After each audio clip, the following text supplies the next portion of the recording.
তো আজকে আমি বসে বসে ভাবতেছিলাম কি বানানো যায় তখনই আমার মাথায় আসলো, আরে আমার কাছে তো কার্ডবোর্ডের খাজানা আছে।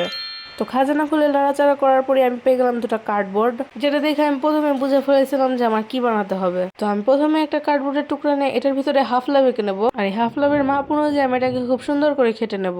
তারপরে এই সেম প্রসেসেই আমি আরেকটা হার্ট কেটে নেব। তো দুইটা দেখতে মোটামুটি এমন হবে। তো এই দুইটাকে আমি বেগুনি আর কালো রঙের পেপার দিয়ে কভার করে নেব। তো তারপর একটা লাল কালারের পেপার নিয়ে হার্টটাকে আবার এঁকে গোল আকারে দুই ভাগ করে কেটে নেব। তো আগের দুইটা কার্ডবোর্ডের টুকরাকে এই লাভের উপর বসানোর পরে দেখতে পুরো এমন লাগতেছিল।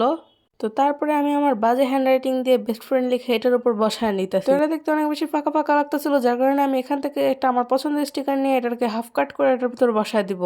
কিন্তু আমার কাছে দেখতে তাও অনেক বেশি ফাঁকা ফাঁকা লাগতেছিল, যার কারণে আমি আরো কিছু স্টিকার কেটে এটার ভিতর বসায় দিব। তো তারপরে আমি এই দুইটার ভিতর পাঞ্চিং মেশিন দিয়ে হোল করে নেবো, আর দুইটা টার্সেল আটকা দিলেই রেডি।